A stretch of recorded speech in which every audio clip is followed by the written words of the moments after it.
Hello students, कैसे हो आप सभी। स्वागत है आप सभी का वोल्केनो आईएएस के इस प्लेटफॉर्म पे।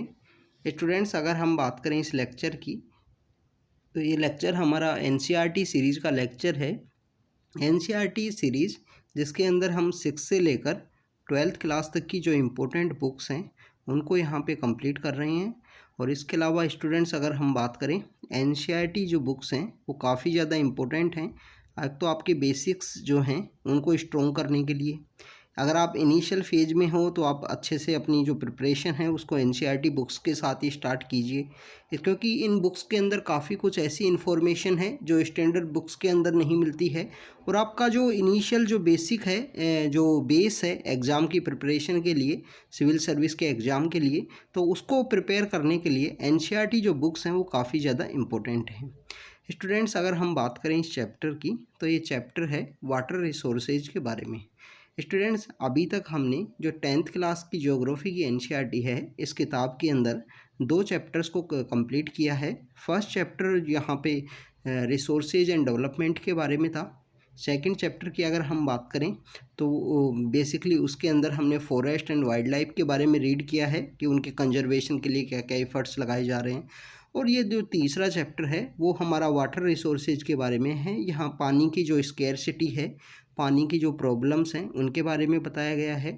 फिर बाद में जो गवर्नमेंट के द्वारा जो एफर्ट्स लिए गए हैं, जो इनिशिएटिव्स को स्टार्ट किया गया है, जैसे मल्टीपर्पज़ डैम्स हैं जिनको यहाँ पे हमारी आज़ादी के साथ ही उनको स्टार्ट किया गया, तो उन सब डिसीजंस के बारे में बताया गया है। फिर प्रेजेंटली कुछ जो क्राइसिस चल रही हैं यहाँ पे वाटर रिसोर्सेज से रिलेटेड, जैसे हम बात करें, आप देखिए कि बहुत सारे जो डैम्स हैं उनके अगेंस्ट में भी जो इन्वायरमेंट से रिलेटेड जो मूवमेंट हैं वो स्टार्ट हुए हैं। हमारे जो नए जो डैम्स का जहाँ भी कंस्ट्रक्शन हो रहा है, जैसे उत्तराखंड में टिहरी डैम हो, इसके अलावा जो सरदार सरोवर डैम के लिए जो नर्मदा बचाओ आंदोलन है, इस तरीके के जो मूवमेंट्स हैं, जो इन्वायरमेंटलिस्ट जो एक्टिविस्ट पीपल्स के द्वारा कुछ इन्वायरमेंट के मूवमेंट हैं जो स्टार्ट किए जाते हैं, तो उनके बारे में डिस्कस करेंगे। इसके अलावा हम हमारे इनिशियल फेज में जो हमारा एंशिएंट फेज था उस समय में वाटर का जो कंजर्वेशन है, वाटर को कंजर्व करने से रिलेटेड जो टेक्निक्स हैं उनके बारे में रीड करेंगे। हम यहाँ पे रीड करेंगे कि प्रेजेंट समय में कौन कौन से स्टेट्स हैं जहाँ वाटर को अच्छे से कंजर्व किया जा रहा है। जैसे आप देखिए कि राजस्थान के अंदर एक स्कीम थी, मुख्यमंत्री जल स्वावलंबन स्कीम थी। वो बेसिकली वहाँ पे हर जो विलेज है, हर जो पंचायती राज इंस्टीट्यूशन है, हर पंचायत के ऊपर में, हर गांव के अंदर में आपको एक पौंड है, जो सरोवर है, उसको डेवलप करना था। बेसिकली पौंड तो हर गांव के अंदर हुआ करते थे। स्टूडेंट्स, आप इंडिया में कहीं भी आप ट्रैवल कीजिए, अगर आप एनसीआर के आसपास के जो विलेजेस की बात करोगे तो यहाँ पे आपको हर गांव के अंदर पौंड मिलेंगे। बट क्या हुआ कि लास्ट जो 70 ईयर्स में, या लास्ट हम स्पेशल बात करें लास्ट 30 ईयर्स में, जो यहाँ पे दूसरी तरीके की जो टेक्निक्स आ गई, तो ये जो पॉन्ड्स का जो एरिया है यहाँ पे कम्प्लीटली क्या तो मिट्टी फिल हो गई, वो पॉन्ड का एरिया उतना जितना डेप्थ होना चाहिए तो वो डेप्थ नहीं रही। और भी काफ़ी कुछ रीजन हैं, कोई मसल पावर वाला जो सरपंच बन गया होगा, या कुछ ना कुछ आपको पॉलिटिकल रीजन, सोशल रीजन हो सकते हैं।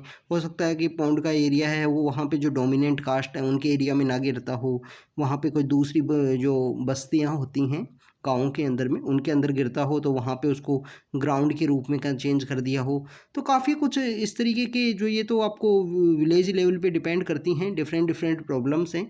तो मुख्यमंत्री जो जल स्वावलंबन स्कीम थी उसके अंदर में बेसिकली राजस्थान के अंदर ये किया गया था कि हर विलेज के अंदर में वाटर को कंजर्व करने से रिलेटेड वहाँ पे जो पॉन्ड हैं उनको दोबारा से रीडेवलप किया गया था। और वो रीडेवलपमेंट का स्टूडेंट्स, अगर ये तो एक बेसिक स्कीम है, अगर आप भी जब सर्विस में जाते हो तो उसके बाद में ये स्कीम तो आप कर सकते हो। आप अपने जो अंडर में आपके जो ब्लॉक आएगा या आपके अंडर में जो डिस्ट्रिक्ट आएगा, तो वहाँ पे आप इस स्कीम को अच्छे से इम्प्लीमेंट कर सकते हो। क्योंकि स्टूडेंट, जो वाटर रिसोर्सेज हैं, वाटर का कंजर्वेशन के लिए ये हमारी जो एंशिएंट टेक्निक्स हुआ करती थी वो काफ़ी कारगर थी, काफ़ी ज़्यादा बेनिफिशियल हुआ करती थी।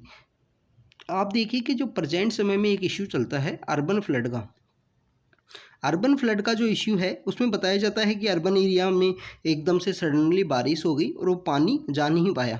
दूसरा आपको एक इश्यू और देखने को मिलेगा कि अर्बन एरिया में बारिश हो रही है, बारिश होने के बाद में चारों तरफ कंक्रीट है, आप देखिए कि रोड भी कंक्रीट के हैं, हाउस घरों के बाहर भी इस तरीके से मिट्टी नहीं होती। तो वो जो पानी होगा जो आपको रेन वाटर के थ्रू यहाँ रिसीव होता है, वो पानी मैक्सिममली यहाँ पे क्या तो नाले के अंदर चला जाएगा, सीवरेज के अंदर चला जाएगा, तो वो वाटर है वो कम्प्लीटली वेस्ट हो गया। उसके बजाय कुछ ऐसा सिस्टम हो कि वाटर को यहाँ पे कंजर्व किया जा सके। कोई जो अगर हम बात करें कि इस तरीके से जो सरोवर्स होते हैं, जो यहाँ पे पौंड हुआ करते हैं, ये आपको हर सिटी के अंदर देखने को मिलेगा। जैसे आप बात करें कि दिल्ली के अंदर एंशंट साइड में जो पुराने समय में आज से 100 साल पहले जो दिल्ली के अंदर ही अराउंड द 100 के आसपास ऐसे छोटे छोटे पॉन्ड्स हुआ करते थे। पर प्रेजेंट समय में हम बात करें तो वो 10 या 20 रह गए होंगे प्रेजेंट समय में। और अब आगे देखना कि धीरे धीरे आपको इस तरीके से जो इनकी जो संख्या है वो कम ही होते हुए दिखाई देगी। ये ही बेसिकली अर्बन फ्लड में जो चेन्नई के अंदर 2015 में जो फ्लड आई थी, उसके बिहाइंड में यही रीज़न था कि जो ऐसे जो वाटर का जहाँ पे कंजर्व हो सके, वाटर जहाँ पे बाईपास हो सके, उन एरियाज़ के अंदर में बिल्डिंग्स का कंस्ट्रक्शन हो गया। बिल्डिंग्स का कंस्ट्रक्शन होने की वजह से एक यहाँ पे एक जर्नलिस्ट है, एनडीटीवी के एक जर्नलिस्ट हैं रवीश कुमार की ये 2015 की जो रिपोर्ट है जो चेन्नई फ्लड से रिलेटेड है, आप इसको गूगल करके देखना, आपको ज़रूर मिलेगी। उसके अंदर एक इम्पोर्टेंट इशू है, आप यूट्यूब के ऊपर मिल जाएगी आपको 2015 का जो चेन्नई फ्लड के बिहाइंड में जो रीजन्स थे। आप उसके अंदर एक रीजन है कि वहाँ पे ओशियन टेक्नोलॉजी की नाम की एक इंस्टीट्यूट है चेन्नई के अंदर में। ओशियन टेक्नोलॉजी नाम का जो इंस्टीट्यूट है वो बेसिकली जहाँ पे कंस्ट्रक्ट किया गया था, वहाँ पे पहले कोई पौंड हुआ करता था। पौंड होने की वजह से अब वहाँ पे ओशियन टेक्नोलॉजी वाला जो है वो खड़ा कर दिया गया। बट बाद में जब बारिश का जब समय आया, जब रेन वाटर हार्वेस्टिंग ना हो पाई, रेन को कंजर्व ना हो पाया, तो वो जब बारिश आया तो पानी कम्प्लीटली फिल हो गया। तो ओशियन टेक्नोलॉजी कम्प्लीटली खुद ओशियन के रूप में वहाँ पे चेंज हो गया था। दूसरा एक रीज़न और था वहाँ पे, जो चेन्नई फ्लड की बात करें, कि वहाँ पे जो एयरपोर्ट है, वहाँ पे एयरपोर्ट को इस तरीके से बनाया गया कि ये यहाँ पे जो रिवर है उसका टर्न है। तो आप देखिए कि जब भी रिवर के अंदर फ्लड आएगी तो रिवर यहाँ पे एंटर करेगी। ऐसा नहीं है कि रिवर तो यहाँ चेंज होके जाएगी। अगर हाई स्पीड से जो पानी आएगा तो इस तरीके से आएगा। इस वजह से उस समय में जो फ्लाइट्स हैं वो भी take on and take off नहीं कर पा रही थी चेन्नई में 2015 के समय की जो फ्लड थी। ऐसे कुछ इशू हुए थे उस समय में। बाकी वहाँ की जो रिवर हैं, Adyar river and the Cooum river, उनके बारे में आपको पता होना चाहिए। ये सब हमने चेन्नई फ्लड के बारे में काफ़ी कुछ डिस्कस कर लिया। अब स्टूडेंट्स हम वाटर रिसोर्सेज के बारे में बात करते हैं। तो स्टूडेंट्स वाटर रिसोर्सेज की बात करें, और यहाँ पे एक इम्पोर्टेंट बात हो रहा है स्टूडेंट्स, अभी रिसेंटली कुरुक्षेत्र की मैगजीन आई थी, वहाँ पे जो हमारी एंशियंट जो वाटर की जो टेक्निक्स हैं उनके बारे में मेंशन किया था। तो उसके रिलेटेड हमारा जो वीडियो है हमारे टेलीग्राम चैनल पे अवेलेबल है। अगर आपको एंशियंट वाटर टेक्निक्स हैं, जैसे पौंड की जो टेक्निक है वो कहाँ यूज होती थी, बम्बू जो है बेसिकली जो बांस है उसको कहाँ से यूज किया जाता था वाटर की टेक्निक के लिए। इसके अलावा अगर हम बात करें कि वो जो टंका है, टैंक है, बावड़ी है, इस तरीके की जो वाटर कंजर्वेशन की जो टेक्निक्स है वो हमारी कुरुक्षेत्र मैगजीन के अंदर आपको मिल जाएंगी। तो इसको आप गूगल कर लेना या आप उसके अंदर प्लेलिस्ट के अंदर जाके देख लेना। इसके अलावा हम इसका जो लिंक है वो डिस्क्रिप्शन बॉक्स के अंदर भी लगा देंगे। तो स्टूडेंट्स आज का जो चैप्टर है वाटर रिसोर्सेज के बारे में उसको स्टार्ट करते हैं। ये आप स्टूडेंट्स अगर ना भी देखना चाहो तो आप अपनी तरीके से कर लेना जहाँ भी गूगल करके, क्योंकि आपको जो वाटर कंजर्वेशन की जितनी भी टेक्निक्स हैं हमारे एंशिएंट समय में जो हुआ करती थी, कौन कौन से स्टेट में, जैसे आप देखिए कि बिहार के अंदर आहार पाइन नाम की एक टेक्निक है। आहार पाइन नाम की जो टेक्निक है वो यूज की जाती है और काफ़ी इंपॉर्टेंट टेक्निक्स भी है। तो इस तरीके की जितनी भी टेक्निक्स हैं इनके बारे में आपको पता होना चाहिए। जैसे तमिलनाडु के अंदर कौन सी है, नागालैंड के अंदर कौन सी है टेक्निक, और इससे रिलेटेड यूपीएससी के अंदर क्वेश्चन आ भी सकते हैं, प्रीलिम्स में काफ़ी फैक्चुअल है। तो वाटर कंजर्वेशन से रिलेटेड टेक्निक्स हैं उनके बारे में आपको पता होना चाहिए। तो स्टूडेंट्स जो आज का जो चैप्टर है उसको स्टार्ट करते हैं। स्टूडेंट्स जब भी हम अर्थ को देखते हैं तो अर्थ को एक ब्लू प्लानेट बोला जाता है, कि अर्थ को जब भी जो एटमॉस्फेयर है अर्थ के आउटसाइड से कहीं से देखा जाता है तो ये ब्लू रूप से दिखाई देता है, ब्लू प्लानेट। उसके बिहाइंड में रीजन ये है स्टूडेंट कि जो 3/4 एरिया है अर्थ का, 3/4 एरिया में वाटर का अवेलेबिलिटी है। तो 3/4 एरिया में वाटर का अवेलेबिलिटी होने की वजह से 3/4 तो एरिया वाटर से पानी से भरा होने की वजह से ये ब्लू कलर का दिखाई देता है। बट स्टूडेंट्स आप देखिए कि फ्रेश वाटर जो मेनली यहाँ पे हमको ऑब्टेन किया जाता है अर्थ के ऊपर में, वो रन ऑफ के थ्रू, प्रेसिपिटेशन के थ्रू, इन सब चीज़ों के थ्रू, या आपको अगर बातें ग्राउंड वाटर का जो यहाँ से निकाला जाता है उसके थ्रू यहाँ पे आपको जो फ्रेश वाटर है वो मेनली ऑब्टेन करने को देखता है। बट इस तरीके की जो कंडीशन होने के बाद में 3/4 जो वाटर है वो यहाँ पे वाटर प्रेजेंस होने के बाद में भी आपको वाटर स्केर्सिटी की जो प्रॉब्लम्स हैं वो कंटिन्यू आपको देखने को मिलती है। आप देखिए कि जब भी समर का समय आता है आपको इस तरीके की जो न्यूज़ें हैं वो आपको देखने को मिलेंगी। जैसे दिल्ली के अंदर एक प्रॉब्लम हुआ करती थी, जो टैंकर से वाटर सप्लाई का, वो इस तरीके के इश्यूज़ आपको अर्बन एरियाज़ में, रूरल एरियाज़ में आपको देखने को मिलेंगे। अगर कुछ ऐसे एरियाज़ की बात करें जैसे वेस्टर्न राजस्थान का एरिया है जहाँ पे जो इस तरीके के जो डॉक्यूमेंट्रीज़ या इमेजेस में आपने देखा होगा कि एक औरत जा रही है और औरत अपने सर के ऊपर उसने ऐसे जो पॉट हैं वो रख रखे हैं। बेसिकली वो ये शो करता है कि वहाँ पे जो पानी है वो दूर से लाना पड़ता है। यहाँ पे एक कुछ 2-3 प्रॉब्लम्स आपको देखने को मिलेंगे स्टूडेंट्स। एक तो यहाँ पे आपको जेंडर डिस्क्रिमिनेशन देखने को मिलता है। आप देखिए कि वाटर है, जो पानी है वो घर का काम है, और यहाँ पे मैं मोस्टली जो वाटर को यहाँ कलेक्ट करना है ये वुमेन्स के द्वारा ही किया जाता है। तो ये एक तो ये डिस्क्रिमिनेशन आपको देखने को मिलता है। दूसरा जो वाटर है उसका अवेलेबिलिटी है जो ना होना, ये गवर्नमेंट का फेलियर है कि सभी लोगों को जो पानी है वो अवेलेबल नहीं है।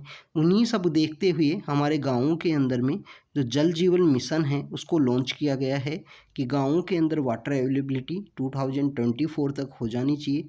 हमारे जो ऑनरेबल मिनिस्टर हैं जल जीवन मिनिस्ट्री के, वो काफ़ी अच्छे इंसान हैं वैसे तो, और काफ़ी कुछ अच्छा वर्क भी कर रहे हैं कंटिन्यू। अगर आप पर्सनली उनको जानते हो तो गजेंद्र सिंह शेखावत जी हैं। तो जल जीवन मिशन के लिए काफ़ी अच्छा उन्होंने वर्क भी किया है प्रेजेंट जो समय में अगर हम बात करें। इसके अलावा अभी रिसेंटली उनके बारे में मैंने कहीं पे रीड किया था, एक हिंदी का न्यूज़पेपर है उसके अंदर में इनकी इनकी बेसिकली पर्सनैलिटी के बारे में रीड किया था। किन्हीं राइटर ने लिखा था कि काफ़ी हम्बल, और जिस तरीके से उन्होंने अभी एयरपोर्ट से रिलेटेड कोई इंसिडेंट था, इससे पहले भी ये काफ़ी ज़्यादा न्यूज़ के अंदर में थे। जो गजेंद्र सिंह शेखावत हैं वो बेसिकली वो न्यूज़ के अंदर इसलिए थे कि दिल्ली के अंदर जब भी इनकी मीटिंग्स होती हैं, एक जो कहीं से जो डिपार्टमेंटल हेडक्वार्टर है या कुछ ऑफिस है वहाँ से दूसरी जगह, तो ये दिल्ली जो मेट्रो है उसको यूज़ करते हैं मैक्सिममली। इनकी काफ़ी बार फ़ोटोज़ वायरल होती रहती हैं। तो स्टूडेंट्स ये हमने वाटर रिसोर्सेज के बारे में यहाँ देखा कि वाटर की अवेलेबिलिटी काफ़ी है, 3/4 है, ब्लू प्लानेट के रूप से जाना जाता है। फ्रेश वाटर भी अवेलेबल है डिफरेंट फॉर्म्स के थ्रू, जैसे प्रेसिपिटेशन की बात करें, ग्राउंड वाटर की बात करें।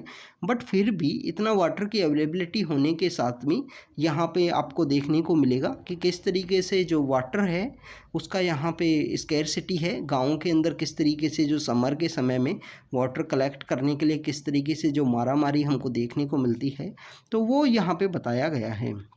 तो वाटर स्कैरसिटी है तो वाटर को कंजर्व करने की नीड है, इसका मैनेजमेंट होना चाहिए।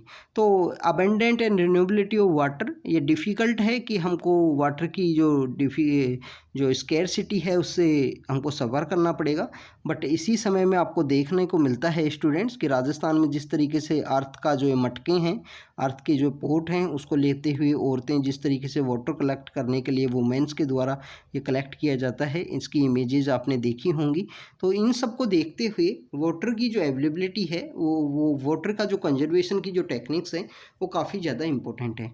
इसी के अलावा स्टूडेंट्स आप देखिए कि कुछ ऐसे अर्बन एरियाज़, आप मेगा सिटीज़ की बात कीजिए, मेगा सिटीज़ के अंदर भी वाटर का जो अवेलेबिलिटी, वाटर काफ़ी ज़्यादा प्रेजेंट है, वाटर की जो प्रेजेंस है वो काफ़ी अच्छी है। हो सकता है कि डैम हो पास में, बट आप देखिए कि उसका इफ़ेक्ट ये भी होता है कि हमारे यहाँ पे जो अर्बनाइजेशन है, इंडिया के अंदर जो अर्बनाइजेशन का जो एरियाज़ हैं, अर्बनाइजेशन के एरियाज़ यहाँ पे कंटिन्यू एक्सपेंड हो रहे हैं।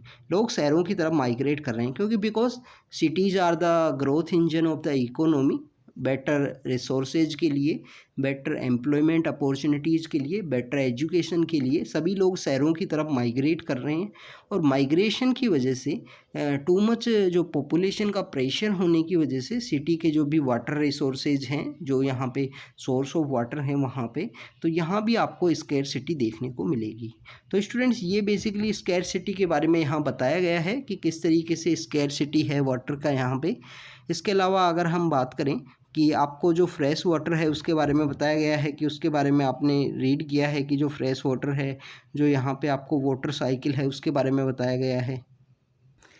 तो हमने जो सिटीज़ के बारे में देखा है स्टूडेंट्स, कि सिटीज़ के अंदर में पॉपुलेशन का जो प्रेशर है वो हाई होने की वजह से जो डिमांड है वो यहाँ पे इंक्रीज हो रही है। और इंक्रीज होने की वजह से आपको यहाँ पे जो बेसिकली बात करें वाटर का जो यहाँ यूज़ है, उसका जो एक्सप्लॉयटेशन है, वो ऐसे ही जो सिचुएशनल जो यहाँ पे प्रॉब्लम्स हैं वो क्रिएट हो रही हैं कंटिन्यू, ओवर एक्सप्लॉयटेशन की वजह से, ओवर यूज़ की वजह से। इसके अलावा आप देखिए कि इंडिया के अंदर जो सबसे ज़्यादा जो फ्रेश वाटर है उसको यूज़ किया जाता है वो एग्रीकल्चर के अंदर यूज़ किया जाता है स्टूडेंट्स। सबसे ज़्यादा जो हमारा फ्रेश वाटर है, जो ग्राउंड वाटर है, उसको यहाँ पे यूज़ किसके अंदर किया जाता है? एग्रीकल्चर के अंदर यूज़ किया जाता है। Irrigated agriculture is largest consumer of the water. इसके बारे में हमको पता होना चाहिए कि जो सबसे ज़्यादा जो पानी है वो हमारा एग्रीकल्चर सेक्टर में यूज़ होता है। तो ये हमारी नीड है कि एग्रीकल्चर के अंदर में इस तरीके से जो पानी है, हमारी जो ड्रोट रेजिस्टेंस जो क्रॉप्स हैं, ड्राई फार्मिंग टेक्निक्स है, इन सबको यूज़ किया जाना चाहिए। इसके अलावा स्टूडेंट 2018 के समय में हमारे ऑनरेबल सुप्रीम कोर्ट के द्वारा कुछ वो ग्राउंड वाटर को यूज़ करने से रिलेटेड कुछ गाइडलाइंस दी गई। गाइडलाइंस इस तरीके से दी गई थी जिस तरीके से, जैसे इंडस्ट्रियल एरिया है, इंडस्ट्रियल एरिया के अंदर में जो वाटर है उसका यूज़ अगर नहीं कर पाएंगी कोई भी इंडस्ट्रीज़ हैं, ग्राउंड वाटर से रिलेटेड ऐसा नहीं है। जैसे आप देखिए ग्राउंड वाटर में प्रेजेंटली कोई भी गांव है, कोई भी शहर है, छोटे छोटे जो शहर हैं, कस्बे हैं, वहाँ पे क्या होता है कि वो बेसिकली एक मशीन आती है जो यहाँ पे मशीन आपको यहाँ पे होल करेगी। तो इस तरीके से आपको देखने को मिलेगा कि हर खेत के अंदर में ट्यूबवेल है, हर खेत के अंदर बोर है। तो ये इस तरीके से जो आपको देखने को मिलेगा हर खेत के अंदर में जो कुआं है, जो पहले कुआं हुआ करते थे, और पहले के समय में आप देखिए कि 3-4 जो लोगों के जो खेत हुआ करते थे वहाँ पे एक बोल हुआ करता था, एक कुआं हुआ करता था। बट प्रेजेंट समय में जिस तरीके से हर खेत के अंदर ये इनकी जो संख्या है वो इंक्रीज हुई है, ये भी हमारे जो ग्राउंड वाटर का जो डिप्लेटिंग जो लेवल है, जो डिक्रीज हो रहा है, उसके बिहाइंड में काफ़ी कंसर्निंग है कि हमको इसके ऊपर में कंट्रोल होना चाहिए। तो इसलिए 2018 में ऑनरेबल सुप्रीम कोर्ट के द्वारा कुछ ग्राउंड वाटर के यूज़ से रिलेटेड कुछ गाइडलाइंस को दिया गया। और वहाँ गाइडलाइंस तो दी गई, बट हमारे यहाँ पे जो एग्रीकल्चर सेक्टर में टू मच पीपल्स का इन्वॉल्वमेंट होने की वजह से यहाँ पे जो एग्रीकल्चर सेक्टर है उसको यहाँ पे काउंट नहीं किया गया था, एग्रीकल्चर सेक्टर को यहाँ यूज वो बेसिकली ऐड नहीं किया गया था। तो ये कुछ रीजंस हैं जो यहाँ पे, अगर हम बात करें कि ग्राउंड वाटर को रोकने के लिए, एक्सप्लॉयटेशन को रोकने के लिए कुछ बेसिकली कुछ एक्टिविटीज़ हैं जो की जा रही हैं। अगर हम बात करें स्टूडेंट्स, इसी तरीके से जो हमारा जो फ्रेश वाटर अवेलेबल है, जो नदियों में अवेलेबल है, उन सबको यूज़ करने के लिए, उनको अच्छे से बेसिकली उनका बेनिफिट उठाने के लिए हमारे इंडिपेंडेंस के साथ ही, आज़ादी के साथ ही हमारे जो गवर्नमेंट है उसके द्वारा यहाँ पे इंटेंसिव इंडस्ट्रियलाइजेशन किया गया, अर्बनाइजेशन है वो कंटिन्यू इंक्रीज हुआ, अपॉर्चुनिटी को लोग कैप्चर करने के लिए शहरों के लिए माइग्रेट किए। तो उसी के साथ यहाँ पे जो मल्टीनेशनल कंपनीज आई, मल्टीनेशनल कंपनीज आने की वजह से यहाँ पे जो वाटर है उसका जो यूज़ है वो यहाँ कम्प्लीटली इंक्रीज हुआ। वाटर का यूज इसी तरीके से नहीं है कि अर्बन एरियाज़ में जो लोग हैं उनकी पॉपुलेशन इंक्रीज हो गई, एमएनसीज आ गई या इंडस्ट्रियलाइजेशन हो गया। आप देखिए कि जो इंडस्ट्री एरिया है उसके अंदर भी जो वाटर है, वाटर को इंडस्ट्री के अंदर भी यूज़ किया जाता है। दूसरा, यहाँ पे आपको देखने को मिलेगा कि इंडिया के अंदर जो हाइड्रो इलेक्ट्रिक पावर कंट्रीब्यूशन है वो भी यहाँ पे जो हाइड्रो इलेक्ट्रिक का जो यूज़ किया जाता है यहाँ पे इंडस्ट्रीज़ के द्वारा, उसके अंदर भी पानी की ज़रूरत होती है। तो multiplying urban centres with large and the dense population, urban lifestyle have not only added to water and energy requirement but have further aggravated the problem. तो ये जितनी भी जो प्रॉब्लम्स क्रिएट की गई उसको यहाँ एग्रीवेटेड किया गया है। ये जो अर्बन एरियाज़ में हमारी जिस तरीके से जो पॉपुलेशन है वो इंक्रीज़ हुई है उसके द्वारा, तो बेसिकली यहाँ पे क्या करना चाहिए, अर्बन एरियाज़ की जो पॉपुलेशन है वो तो कंटिन्यू इंक्रीज होगी। आप देखिए कि 2035 के लिए अगर हम देख रहे हैं या 2050 के लिए हम देख रहे हैं तो यहाँ पे जो पॉपुलेशन है वो आपको इंक्रीज होती हुई दिखाई देगी। बट इस पॉपुलेशन को इंक्रीज होते हुए हम यहाँ पे क्या चेंजेस किया जाए, क्या ऐसा कुछ काम किया जाए जिसके थ्रू ये पॉपुलेशन जो इंक्रीज हो रही है उसके साथ साथ में यहाँ वाटर है उसका सस्टेनेबल यूज किया जा सके। तो उसके लिए बेसिकली ग्राउंड वाटर का रिचार्ज सिस्टम करना होगा। सेकंड, अगर इम्पोर्टेंट बात करें, जो वाटर है उसको सस्टेनेबल मैनर के अंदर यूज करना होगा, पीपल्स को अवेयर करना होगा। इंडस्ट्रियल सेक्टर्स के अंदर जो वाटर है वो वेस्ट वाटर जो निकलता है उसकी वजह से हमारी बहुत सारी वाटर बॉडीज हैं वो पोल्यूट होती हैं। आप देखिए कि जो गंगा है, गंगा यहाँ गंगोत्री से निकलती है और कानपुर तक आती है। कानपुर के बाद में जो गंगा होती है उसका जो वाटर की क्वालिटी है या वाटर का जो कलर है वो डिफरेंट होता है, क्योंकि कानपुर के अंदर एक तो लेदर इंडस्ट्री है, लेदर इंडस्ट्री होने की वजह से आपको उस एरिया में जो वाटर है उसको गंगा का वाटर यूज किया जाता है वहाँ पे। दूसरा, वहाँ पे आपको देखने को मिलेगा स्टूडेंट्स कि गंगा का वाटर यूज करने के बाद में जो वेस्ट वाटर है उसी को यहाँ पे हमारी जो नदियाँ हैं उनके अंदर छोड़ दिया जाता है। तो हमारी जो रिवर्स हैं उनकी जो, अगर हम बात करें कि जो इकोसिस्टम है, एक्वेटिक इकोसिस्टम है, उसकी जो कंडीशंस हैं वो काफ़ी ज़्यादा ख़राब हैं, काफ़ी ज़्यादा हम लोगों के लिए कंसर्निंग भी हैं ये सब चीज़ें। इसके लिए बेसिकली गवर्नमेंट के लिए इन सभी चीज़ों को देखते हुए, गाँवों के अंदर लोगों की जो वाटर की प्रॉब्लम है उसको देखते हुए जल जीवन मिशन है वो लॉन्च किया गया। तो स्टूडेंट्स आपको ये पता होना चाहिए जल जीवन मिशन है जो गाँवों के लिए है, और इसके बारे में आप याद कर लेना जो भी इसके डाटाज हैं जो, क्योंकि इस तरीके की जो स्कीम्स हैं, अब जल जीवन मिशन लास्ट 2-3 ईयर से कंटिन्यू न्यूज़ के अंदर में हैं। तो आपको इन जो छोटी छोटी स्कीम्स हैं, इन स्कीम्स के क्या क्या ऑब्जेक्टिव हैं, कौन से समय तक पानी पहुंचाना है, क्या क्या यहाँ पे बेसिकली बेनिफिट होगा किन किन लोगों को, किन किन लोगों को जो पानी की जो अवेलेबिलिटी की जाएगी, तो इस तरीके के बारे में आपको पता होना चाहिए। जैसे आप देखिए कि 2015 के समय में एक कॉन्सेप्ट आया था कि गाँव के अंदर में सबको इलेक्ट्रीफाइड करना है, सभी गाँवों को यहाँ पे बिजली पहुँचानी है। तो वहाँ पे आप देखिए कि उसके अंदर कुछ जो उनकी जो गाइडलाइन थी वो ये थी कि 10% विलेज पॉपुलेशन में मीटर हो जाए घर के अंदर में। इसके अलावा अगर कहीं दलित बस्ती है या कुछ ऐसा रीजन है वहाँ पे अगर पानी पहुँच गया तो यहाँ पे जो कंप्लीट गांव है उसको इलेक्ट्रीफाइड मान लिया जाता था। जो वहाँ पे इंस्टीट्यूशन है, पंचायती राज इंस्टीट्यूशन में लाइट पहुँच गई या इन सब एरियाज़ में, तो उस गांव को मान लिया जाता था इलेक्ट्रीफाइड। इसकी ऐसे ही एक कॉन्सेप्ट था ODF का, ओपन डेफिकेशन फ्री, जो विलेजेस को स्टेटस मिला करता था। तो यहाँ पे जल जीवन मिशन के अंदर ऐसा बेसिकली क्या प्रोविज़न है, इन सब के बारे में आपको पता होना चाहिए। तो इसके लिए जो भी स्कीम आपको देखने को मिले उसके जो प्रोविजंस हैं उनको अच्छे से रीड किया करो, क्योंकि बहुत बार क्वेश्चंस ऐसे हैं कि प्रोविजंस के अंदर क्वेश्चन पूछ ली जाएंगी। तो यहाँ पे ओवर एक्सप्लॉयटेशन, मिसमैनेजमेंट को रोकने के लिए जल जीवन मिशन लॉन्च किया गया है गाँवों के अंदर में। इसके अलावा स्टूडेंट्स हम बात करें, multipurpose river project and integrated water resource management है, ये हमारे एंशिएंट समय का एक प्रैक्टिस है। अगर हम बात करें मौर्यन जो डायनेस्टी हुआ करती थी अशोका के समय में, तो मौर्यन डायनेस्टी में जो अशोका के दादा थे चंद्रगुप्त मौर्य, उनके समय भी हमें जो डैम हैं, लेक हैं, इरिगेशन हैं, इन सब के बारे में देखने को मिलेगा। इलाहाबाद के पास में हमको देखने को मिलेगा कैसे जो सोफिस्टिकेटेड वाटर है उसका हार्वेस्टिंग किया जाता था, चैनलाइज किया जाता था फ्लड वाटर को रिवर गंगा के अंदर में। इसके अलावा स्टूडेंट्स अगर हम बात करें, हम उड़ीसा के अंदर है बेसिकली हमको जो कलिंगा है वहाँ पे इसके एविडेंस मिलते हैं। नागार्जुन कोंडा जो आंध्र प्रदेश में है, बेन्नूर जो कर्नाटका में है, और कोल्हापुर जो महाराष्ट्र के अंदर है, वहाँ भी जो इरिगेशन से रिलेटेड काफ़ी कुछ एक्टिविटीज़ की गई। काफ़ी कुछ ऐसे ऐसे जो, अगर हम बात करें, प्रोजेक्ट्स हैं जो एंशिएंट समय से वहाँ चल रहे हैं। आप देखिए कि जो भोपाल जो सिटी ऑफ लेक्स जिसको बोला जाता है, लेक्स जहाँ पे काफ़ी ज़्यादा हैं, भोज लेक भी है वहाँ पे लोकेटेड। तो 11वीं शताब्दी में Bhopal lake one of the largest artificial lake है वो बिल्ड की गई। इसी के साथ आपको देखने को मिलेगा कि 14th सेंचुरी के समय में हौज खास, आप दिल्ली में हौज खास वाला जो वाटर का एक टैंक है वहाँ पे विजिट किए होगी, तो वाटर का जो टैंक है वो कंस्ट्रक्ट किया गया इल्तुतमिश के द्वारा for supplying of water to Siri Fort area. जो सिरी फोर्ट का एरिया है उसको वाटर सप्लाई के लिए। स्टूडेंट्स ये काफ़ी अच्छा एरिया है, कभी समय मिले तो आप जाना यहाँ पे देखने के लिए। ये बेसिकली हौज खास के अंदर है, जो वाटर टैंक है वो एक बनाया हुआ है उस समय में। और काफ़ी अच्छा है, पार्क भी वहाँ पे एक डियर पार्क भी है, लोकेटेड है, घूमने के लिए काफ़ी सही जगह है।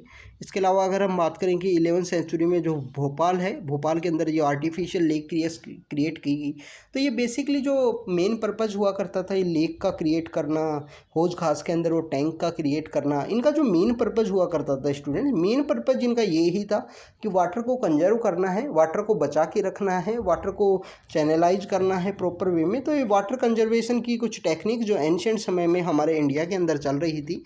अगर हम बात करें प्रेजेंट समय में, तो डैम्स हैं, डैम्स के ऊपर में काफ़ी ज़्यादा ध्यान दिया गया है, जो बांध बनाए जाते हैं नदियों के ऊपर में, जिसमें मल्टीपर्पज़ प्रोजेक्ट्स हैं जो हमारी गवर्नमेंट के द्वारा आज़ादी के साथ ही लॉन्च किए गए बहुत सारे मल्टीपर्पज़ प्रोजेक्ट। क्योंकि इंडिया के अंदर जो वाटर है उसकी अवेलेबिलिटी, उसकी जो यूज़ है वो बेसिकली अर्बन एरियाज़ के अंदर ही नहीं होगा, हाइड्रो इलेक्ट्रिक प्रोजेक्ट्स में भी होगा, इंडस्ट्रियलाइजेशन के अंदर भी होगा। तो सभी सेक्टर्स को प्रॉपर वहाँ पे पेस देने की ज़रूरत थी, एक स्पीड देने की ज़रूरत थी। उस समय में जैसे ही देश आज़ाद हुआ था, तो उस समय में आपको देखने को मिलेगा कि सतलुज जो ब्यास रीजन है, भाखड़ा नांगल प्रोजेक्ट है, इसके अलावा और भी बहुत सारे प्रोजेक्ट हैं, हीराकुंड है, जैसे महानदी बेसिन के ऊपर में जो बनाया गया है, जो मेन उसका पर्पज़ था कि conservation of water with the flood control के साथ में। तो मल्टीपर्पज़ जो प्रोजेक्ट्स हैं उनको लॉन्च किया गया वाटर रिसोर्सेज का इंटीग्रेटेड मैनेजमेंट अप्रोच के लिए। यहाँ पे जो मल्टीपर्पज़ ऐसे प्रोजेक्ट्स हैं, जिसमें हम बात करें भाखड़ा नांगल है सतलुज ब्यास रिवर के ऊपर में। इसके अलावा आप महानदी बेसिन पे जो हीराकुंड डैम जो प्रोजेक्ट है, ये ऐसे मल्टीपर्पज़ जो बड़े बड़े प्रोजेक्ट हैं वो लॉन्च किए गए उस समय में। तो ये वाटर के लिए काफ़ी ज़्यादा इम्पोर्टेंट थे। अब अगर स्टूडेंट्स हम बात करें जो डैम है वो क्या होता है, डैम्स का बेसिकली क्या क्या पर्पज़ होता है, तो डैम बेसिकली वो एक एरिया है, उसको जैसे रिवर है, रिवर जा रही है तो रिवर का जो वाटर है उसको कलेक्ट किया जाता है वहाँ पे, और यहाँ पे जो रिवर है उसके पानी को यहाँ कलेक्ट किया जाएगा। कलेक्ट करने के साथ ही उसको फिर जो टाइम के साथ में उस समय में जब यहाँ पे जो पानी है उसकी ज़रूरत होती है, इसको इरिगेशन प्रोसेस में यूज किया जाता है। इसके अलावा स्टूडेंट्स अगर हम बात करें कि ये पानी है, इसकी भी बेसिकली इसकी कुछ डिमांड्स होती हैं। आप देखिए कि डैम के अंदर इस तरीके से नहीं है कि आप देखिए कि डैम के अंदर पानी है, उसकी हाइट है, जो लेवल है वो काफ़ी हाई है, और उसके बाद में मानसून सीजन आने वाला है। इनको प्रॉपर वे में मैनेज किया जाता है, इनकी मैनेजमेंट से रिलेटेड प्रॉपर इंजीनियर्स होते हैं, प्रॉपर प्लानिंग की जाती है कि वो डैम्स के अंदर इतना पानी हो कि मानसून सिस्टम में अगर एक्स्ट्रा पानी आता है तो उसके साथ उसको रिलीज भी कर दिया जाता है समय के साथ में। इसके साथ स्टूडेंट्स एक और बात है यहाँ पे इम्पोर्टेंट बात ये है स्टूडेंट्स कि डैम्स के अंदर में इस तरीके से भी नहीं है कि मानसून आने वाला है तो डैम का जो वाटर लेवल है वो बिल्कुल यहाँ पे ग्राउंड पे कर दिया गया कि अभी तो मानसून हो सकता है, मानसून का अगर फेलियर हो गया तो इस वजह से एक सस्टेनेबल मैनर में जो वाटर है वो रखना होता है। मानसून फेलियर का भी एक कंसर्न को देखते हुए, क्योंकि हमारे इंडिया के अंदर में रेगुलरली तो नहीं पर अच्छा मानसून कोई ही साल रह पाता है, 3-4 साल में एक बार में, हर साल जो मानसून है वो अच्छा नहीं रह पाता है उतना। तो इन सब कंसर्न्स को देखा जाता है। वहाँ हमारे जो PWD सेक्टर हैं उससे रिलेटेड जो मिनिस्टर्स, जो इंजीनियर्स हैं, जो मिनिस्टर्स हैं, इन सब के द्वारा, जो सेक्रेटरीज हैं, उन सभी ऑफिसर्स के द्वारा उस तरीके से प्लान किया जाता है। तो डैम्स हैं जो रिवर के वाटर को यहाँ एक जगह स्टोर करके इरिगेशन, और इसके अलावा जो थर्मल एनर्जी, हाइड्रो इलेक्ट्रिक जो जनरेट की जाती है वहाँ पे। तो इस तरीके के काफ़ी कुछ एक्टिविटीज़ हैं डैम्स के ऊपर में। तो डैम्स के बारे में आपको पता होना चाहिए स्टूडेंट्स, ये काफ़ी इंपॉर्टेंट है। आपके जो स्टेट के अंदर कौन कौन से डैम्स पाए जाते हैं उनके बारे में आप कमेंट सेक्शन के अंदर बताना। इसके अलावा अगर हम बात करें, यहाँ पे एक पोएम दी गई है, पोएम के अंदर बताया गया है कि किस तरीके से जो बंगाल के अंदर जो दामोदर नदी है, दामोदर नदी के अंदर जो फ्लड आया करती थी तो वहाँ के जो लोग हैं, लोकल लोग किस तरीके से प्रे किया करते थे। जैसे बंगाल में जो दामोदर नदी है उसको बोला जाता है कि सोरो ऑफ द बंगाल है, वो बंगाल का जो दुख है उसका कारण है, क्योंकि जब बंगाल में जो खेती बाड़ी की जाती है लोगों को, यहाँ पे जो फ्लड आएगी, फ्लड से उसको तहस नहस कर दिया जाता है। तो बेसिकली डिस्ट्रॉय ज़्यादा होता था दामोदर फ्लड की वजह वजह से। अब यहाँ पे दूसरा इश्यू ये है कि एक और स्टेट है हमारा बिहार। बिहार के अंदर एक कोसी नदी है। कोसी नदी के अंदर थ्रू भी इसी तरीके से जो डिस्ट्रक्शन है वो किया जाता है। डिस्ट्रक्शन इस तरीके से किया जाता है स्टूडेंट्स कि आप देखिए कि जो कोसी नदी है उसके द्वारा वहाँ पे जो सिल्ट है वो ज़्यादा लाई जाती है। उस नदी के द्वारा सेडिमेंट्स ज़्यादा आते हैं जो अपर नेपाल से जब आती है वो नदी, उसके साथ वो उसका जो कोर्स है उसको चेंज करती है। शिफ्टिंग ऑफ द कोर्स उसका एक सबसे बड़ा प्रॉब्लम है कोसी नदी का। तो इसकी वजह से बिहार के अंदर में जो बाढ़ है वो आती है, तो उसको सोरो बिहार के रूप से जाना जाता है। और यहीं अगर हम बात करेंगे जो सोरो बंगाल के रूप से दामोदर नदी है उसको जाना जाता है। तो यहाँ पे जो गाना एक जो पोएम है वो गाई गई है कि हमने आषाढ़ क्या है basically, Ashadh is a month जिसके अंदर जो पत्ते हैं, जो ये हमारे जो नई फसल है, जो हमारी जो खरीफ की फसल है वो उगाई जाती है। आषाढ़ पूर्णिमा के बारे में आपने सुना होगा, एक जो फंक्शन है वो सेलिब्रेट किया जाता है गुजरात के एरिया में। आषाढ़ का पूर्णिमा एंड आषाढ़ तृतीया, इस तरीके से काफ़ी कुछ जो फंक्शंस हैं वो सेलिब्रेट किए जाते हैं लोकलाइट गुजरात एरिया के अंदर में। तो यहाँ बताया जाता है कि आषाढ़ के मंथ में हमने जो बीज है उसको बो दिया है। आप जो यहाँ पे जो फ्लड है वो मतलब लेके आना, हम आपके जो पैरों में गिरते हैं ओ Damodar we fall at your feet, क्या हम हमारे पैरों में गिरते हैं। जो ये फ्लड जो आएगी इसको रिड्यूस कर दो, बहुत छोटी कर दो इस फ्लड को। भादु will come a year later let the birds soil at your surface. तो इस तरीके से यहाँ बताया गया है कि दामोदर नदी जो सोरो बंगाल है उसको बोल रहा है इस पोएम के थ्रू कि यहाँ पे इस साल जो फ्लड है वो काफ़ी कम आनी चाहिए। हम आपसे प्रे करते हैं रिवर को। बेसिकली यहाँ पे 2-3 थिंग्स हैं। एक तो यहाँ पे कम्युनिकेशन से हो किया गया थे कि लोग रिवर को एक जो यहाँ पे एक जो अगर हम बात करें कि डाइटी के रूप में प्रे किया करते थे, डाइटी के रूप में उसको यहाँ पे प्रेयर कर रहे हैं, उसको यहाँ पे सैक्रेड माना गया है।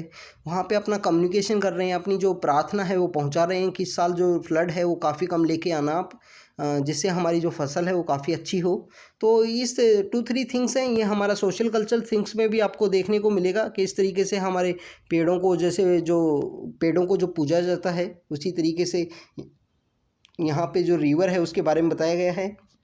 हमने एंशिएंट समय में भी देखा था कि कैसे जो पंजाब के एरिया के अंदर सतलुज नदी है उसके साथ में एक ऋषि हैं वो कम्युनिकेट करते हैं। एंशिएंट हिस्ट्री के अंदर हमने देखा था 6th क्लास की जब एंशिएंट हिस्ट्री को जब हमने रीड किया था।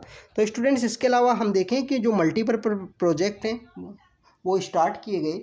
तो मल्टीपर्पज़ प्रोजेक्ट्स के स्टार्ट करने के साथ ही वहाँ आपको बहुत सारी जो प्रॉब्लम्स हैं वो देखने को मिलेंगी। जैसे आप देखिए कि नर्मदा एरिया के अंदर नर्मदा बचाओ आंदोलन, टेहरी एरिया में टेहरी डैम का आंदोलन चलाया गया।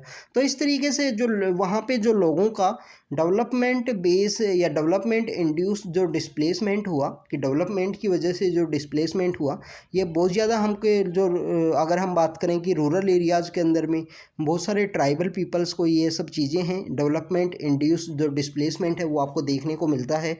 तो इस तरीके की जो प्रॉब्लम्स हुई इस तरीके से उस समय में हमारे यहाँ पे बहुत सारे जो यहाँ जो एजिटेशंस चले, जिसके अंदर नर्मदा बचाओ आंदोलन है, जो हमारे ग्रेट लीडर्स थे उस समय में, जो एक्टिविस्ट थे, उनके द्वारा इस आंदोलन को चलाया गया। सरदार सरोवर जो डैम है उसको कंस्ट्रक्ट किया गया है, उसके बारे में भी यहाँ पे बताया गया है कि सरदार सरोवर जो डैम है वो जो नर्मदा नदी के ऊपर बसा था, जो अभी भी प्रेजेंटली सरदार सरोवर डैम को तो वहाँ पे ओपन किया गया है, उसको इनॉग्रेट किया गया है 2018 के समय में। तो ये एक लार्जेस्ट वाटर रिजर्व प्रोजेक्ट है जो इंडिया के 4 स्टेट महाराष्ट्र, मध्य प्रदेश, गुजरात और राजस्थान को कवर कर रहा है। तो सरदार सरोवर के लिए वहाँ पे प्रोटेस्ट किया गया था, पर प्रेजेंट समय में सरदार सरोवर जो प्रोजेक्ट है उसको डैम है उसको यहाँ पे बनाया गया है। वाटर रिसोर्स प्रोजेक्ट है, 4 स्टेट्स को पानी इसका पहुँचता है। वहाँ पे जो वाटर की जो डिमांड है, रिक्वायरमेंट है, उसको फुलफिल कर सकता है ये। ड्रॉट एरिया गुजरात के भी, राजस्थान के भी। राजस्थान के ओनली 124 यहाँ विलेज हैं जो इसके अंदर में कवर किए जाएंगे। इसके अलावा हम बात करें स्टूडेंट्स, जो इरीगेशन है वो चेंज हो गया है, क्रॉपिंग पैटर्न भी चेंज हुआ है। फार्मर्स का जो शिफ्टिंग है वाटर इंटेंसिव वो कॉमर्शियल क्रॉप्स की तरफ हुआ है। वाटर इंटेंसिव क्रॉप से कॉमर्शियल क्रॉप्स वो ज़्यादा उगाने लगे। ये great ecological consequence like the salination of soil, और ये काफ़ी कुछ इस रीजन है, इसकी वजह से हमको ये देखने को मिलता है कि किस तरीके से जो पैटर्न है वो कंटिन्यू चेंज हुआ है वाटर की अवेलेबिलिटी के लिए भी। और भी काफ़ी कुछ रीजन है इसके अंदर में जो यहाँ पे जो एग्रीकल्चर है उसका जो बेस है वो चेंज हुआ है कम्प्लीटली। तो इनके बारे में हमको पता होना चाहिए, क्योंकि इंटर स्टेट आपको वाटर का जो डिस्प्यूट है वो भी आपको काफ़ी कुछ देखने को मिलते हैं यहीं प्रेजेंट समय में। आप देखिए कि कावेरी के लिए किस तरीके से जो तमिलनाडु है और अगर हम बात करें जो कर्नाटका है उनके बीच में इशू चला वाटर का शेयरिंग के लिए। तो इन सब को देखते हुए जो यहाँ पे है आपको चेंजेस काफ़ी सारे देखने को मिलेंगे। इसके अलावा जो कृष्णा गोदावरी का यहाँ बात की गई है, केजी बेसिन की बात की गई है कि वो कर्नाटका और आंध्र प्रदेश के बीच में जो डिस्प्यूट है। इसके अलावा जो कोयना रिवर है वहाँ पे जो महाराष्ट्र के द्वारा जो मल्टीपर्पज़ प्रोजेक्ट बनाया गया है, तो इन सब की बात की गई है कि कैसे यहाँ स्टेट्स के बीच में जो डिस्प्यूट्स है, तो आप इन डिस्प्यूट्स के बारे में आपको पता होना चाहिए कौन कौन से स्टेट्स में डिस्प्यूट है।